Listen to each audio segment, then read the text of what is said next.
Octavia ആണെങ്കിലും ഞങ്ങൾ കുറേ നോക്കിയിട്ടുണ്ട്. ഇതിൻ്റെ ഇടയ്ക്ക് ഒരു കൊല്ലത്തൊക്കെ പോയി ഒരു വണ്ടി പോയി കാണാൻ വേണ്ടി രാവിലെ 5 മണിക്ക് എണീറ്റ് അത് കാണാൻ പോയത് ലോക തോൽവിയായിരുന്നു. ആ പറഞ്ഞു അവൻ്റെ വാക്കും കേട്ട് മാർക്കറ്റ് പ്ലേസിൽ OLX കണ്ട വണ്ടിയായിരുന്നു. അവൻ്റെ വാക്കും കേട്ടിട്ടാണ് ഞാൻ പോയത്. അങ്ങനെ കൊല്ലത്തെ അല്ലണു വണ്ടി കാണുമ്പോൾ വണ്ടി ഇങ്ങനെ കിടന്ന് ആടണേ. അപ്പോൾ അവൻ പറഞ്ഞതെന്ന് വെച്ചാൽ ഇപ്പോഴും ഞാൻ ഓർക്കുന്നുണ്ട്, ഇത് കൂടിയ വണ്ടീൻ്റെ സസ്പെൻഷനിൽ കയറിയത് ഓയിൽ തുറന്നപ്പോൾ ഓയിൽ തെറിക്കണു. അപ്പോൾ അവൻ പറയാ കുറച്ച് ഓയിൽ കൂടുതൽ ഒഴിച്ചതാണ്.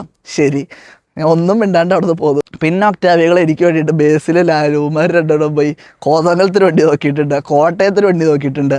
ഞാൻ ലക്ഷ്മണും കൂടി കോലഞ്ചേരിലൊരു ഒക്ടാവിയ ഓടിക്കാൻ പോയിട്ട് സെക്കൻഡ് ഗിയറിൽ വണ്ടി നിന്ന് കാല് കിടന്നതാ, ദേ കിടക്കണം നിന്ന്. അതിനപ്പാപ്പൻ്റെ വണ്ടിയായിരുന്നു. അത് കഴിഞ്ഞിട്ട് അവിടെ തള്ളിയിട്ടിട്ട് അത് പോന്നു. പിന്നെ ആ പുള്ളി അത് പൊളിക്കാനായിട്ട് ഉള്ള വിലയിൽ എടുക്കണമെന്നൊക്കെ ചോദിച്ചു. അന്ന് എൻ്റെ പ്രാന്ത് തുറക്കണം, ഞാനത് എടുത്തിട്ട് പണിയാൻ തുറത്തു. അങ്ങനത്തെ ഒരു മൈൻഡായിരുന്നു, ഒരു തരം ഒരു മെൻ്റൽ ഇതെന്ന് പറയാം ഈ സാധനങ്ങളോട് ഇഷ്ടം തോന്നിയിട്ട്. അത് കഴിഞ്ഞിട്ട് പിന്നെ കുറേ നാൾ സ്വിഫ്റ്റ് 1.3 മറ്റേ DDS ആ എൻജിൻ വണ്ടി കുറേ നോക്കി. അത് പറഞ്ഞാൽ നല്ലതൊന്നും കിട്ടുന്നുണ്ടാവില്ല, അല്ലേ കച്ചവടക്കാരയില മറ്റുള്ള വണ്ടികളെല്ലാം കിടക്കണമായിരുന്നു. പക്ഷേ ആ വണ്ടി അടിപൊളി വണ്ടിയാണ്, നല്ല വെയിറ്റും നല്ല രസമാണ് ഓടിക്കാൻ. അതിൻ്റെ ആ ടർബോയൊക്കെ കിക്കാവുമ്പോൾ നല്ല ആ ഒരു സാധനം അങ്ങ് കിട്ടും. 1.3 ആണെങ്കിലും നല്ല രസമുള്ളൊരു വണ്ടിയായിരുന്നു.